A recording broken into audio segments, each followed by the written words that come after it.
I think harrowing is the word I would use to describe what you have been posting in the last few days.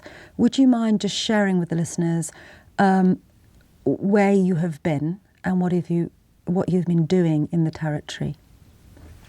Yeah, hi there. Of course, yes, you're right. It's harrowing. It's even a Palestinian colleague today, as we talked about the heartbreak and catastrophic injuries to children. He actually said we need a new language. We've run out of ways to describe the horrors upon children. So I've been here for about 10 days. Just today, everything changes here within an hour, I have to say. So it's hard to capture all. But if I go most recently today at Nasser Hospital in Khan Yunis, it's now the biggest still functioning hospital. It's absolutely overflowing. It is a war zone hospital. You have to understand it's got hundreds, if not thousands, of people trying to take refuge in the corridors outside the emergency ward, anywhere they can. They've been displaced multiple times. It's a family of 5 or 6 on a mattress.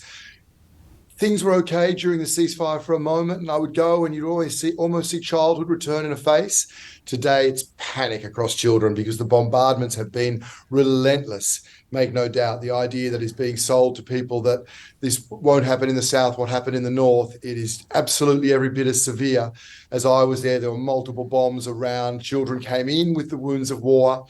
Wounds of war here, when a bomb hits your family home, it's not just one thing. It's shrapnel, often to the eyes. Glass. We keep away from glass. Glass is terrifying. Beg your pardon. Glass is terrifying, but it's also it's the burns to children. It's the broken bones. I've seen children who look like their bodies have been broken and badly put back together. So that's the hospital.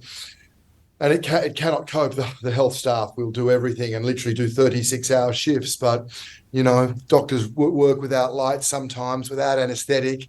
And I've been on convoys to the north and hospitals there, war zones everywhere, referral hospitals that are absolute battleground trauma hospitals.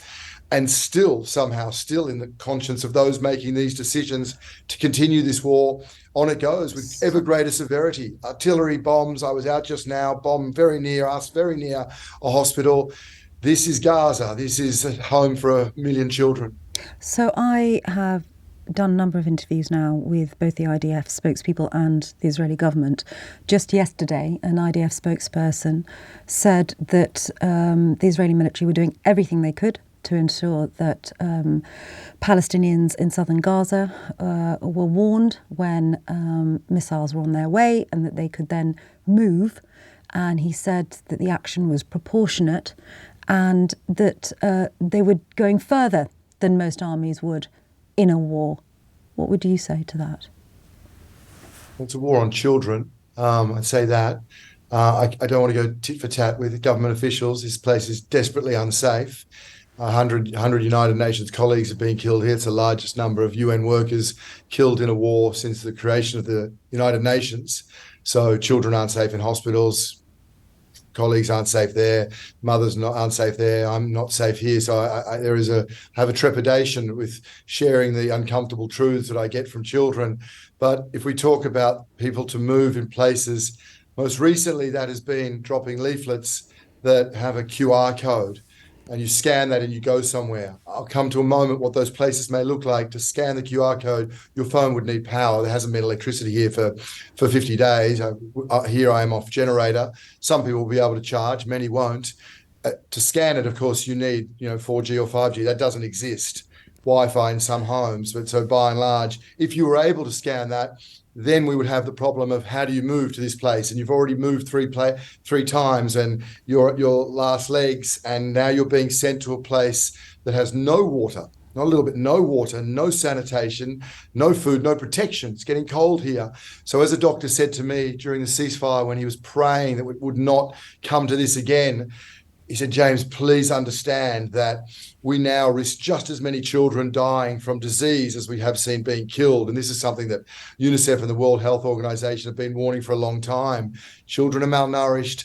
Disease, you can't clean, you can't do sanitation here. You can't do the basics. Either sanitation workers have been killed or they've got no fuel. It's one toilet for 400 people. Imagine a 15-year-old girl. 400 people. If you take them somewhere else, it's no toilets for 4,000 people. So they are not safe zones. That doesn't exist. They are disease zones and potentially then zones of death. James, while it's been very hard establishing line with you, and I would really very much like to bring some breaking news to you and get some reaction from you. As you know, the IDF and the Israeli government say that they are moving into southern Gaza because they believe that that is where Hamas fighters and their leadership are located, and that they are using Palestinians as human shields. We have just heard in the last few seconds that the IDF ground invasion has just begun in southern Gaza. Chilling news for you, I imagine, as a humanitarian. Yeah, that's terrifying. That's absolutely chilling is the word. People are moving here everywhere they can. They don't know where to go. They're on pavements, they're on sidewalks, they're outside hospitals. The schools are overcrowded. They're moving again. Ground invasion on, that will just cement fear that has engulfed people here. I can capture that. I have children and mothers grabbing my shirt in a hospital saying, please take me somewhere safe, take me somewhere safe.